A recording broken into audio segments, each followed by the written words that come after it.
ਹਵਾਲੇ ਨਾਲ ਜੀ ਮਜ਼ਦੂਰਾਂ ਦੇ ਵੀ ਜਜ਼ਬਾਤ ਹੁੰਦੇ ਨੇ ਜੀ ਬਿਲਕੁਲ ਤੇ ਉਹਨਾਂ ਨੂੰ ਬਿਆਨਿਆ ਗਿਆ ਵਾ ਇਹਨਾਂ ਲਫ਼ਜ਼ਾਂ ਦੇ ਵਿੱਚ।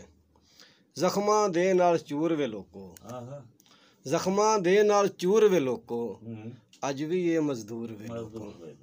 ਕੋਈ ਨਾ ਇਹਦੀ ਹਾਲਤ ਵੇਖੇ, ਕੋਈ ਨਾ ਇਹਦੀ ਹਾਲਤ ਵੇਖੇ, ਕਿੰਨਾ ਇਹ ਮਜਬੂਰ ਵੇ ਲੋਕੋ। ਕੋਈ ਨਾ ਇਹਦੀ ਹਾਲਤ ਵੇਖੇ, ਕਿੰਨਾ ਇਹ ਮਜਬੂਰ ਵੇ ਲੋਕੋ। ਇਹਦੇ ਲੇਖਾਂ ਵਿੱਚ ਨਹੀਂ ਲਿਖਿਆ, ਸਵਾਲੀਆ ਨਿਸ਼ਾਨ, ਇਹਦੇ ਲੇਖਾਂ ਵਿੱਚ ਨਹੀਂ ਲਿਖਿਆ ਸੁੱਖ ਕਰਾਰ ਸਰੂਰ ਵੇ ਲੋਕੋ। ਇਹਦੇ ਲੇਖਾਂ ਵਿੱਚ ਨਹੀਂ ਲਿਖਿਆ ਸੁੱਖ ਕਰਾਰ ਸਰੂਰ ਵੇ ਲੋਕੋ।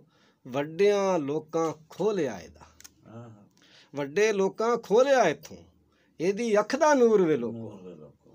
ਵੱਡੇ ਲੋਕਾਂ ਖੋਹ ਲਿਆ ਇੱਥੋਂ ਇਹਦੀ ਅੱਖ ਦਾ ਨੂਰ ਵੇ ਲੋਕੋ। ਹਾਸੇ ਖੁਸ਼ੀਆਂ ਇਹਦੇ ਕੋਲੋਂ, ਹਾਸੇ ਖੁਸ਼ੀਆਂ ਇਹਦੇ ਕੋਲੋਂ, ਹੁੰਦੇ ਜਾਂਦੇ ਦੂਰ ਵੇ ਲੋਕੋ। ਹਾਸੇ ਖੁਸ਼ੀਆਂ ਇਹਦੇ ਕੋਲੋਂ, ਹੁੰਦੇ ਜਾਂਦੇ ਦੂਰ ਵੇ ਲੋਕੋ। ਨਾਲ ਪਹਾੜਾਂ ਮੱਥਾ ਲਾ ਕੇ, ਨਾਲ ਪਹਾੜਾਂ ਮੱਥਾ ਲਾ ਕੇ, ਹੁੰਦਾ ਚੂਰੋ ਚੂਰ ਵੇ ਲੋਕੋ। ਪੜ੍ਹ ਤਾਰੀਖ ਸ਼ਿਕਾਗੋ ਵਾਲੀ, ਪੜ੍ਹ ਤਾਰੀਖ ਸ਼ਿਕਾਗੋ ਵਾਲੀ, ਸਫਦਰ ਹੈ ਰੰਜੂਰ ਵੇ ਲੋਕੋ। ਜ਼ਖਮਾਂ ਦੇ ਨਾਲ ਚੂਰ ਵੇ ਲੋਕੋ, ਅੱਜ ਵੀ ਇਹ ਮਜ਼ਦੂਰ ਵੇ ਲੋਕੋ।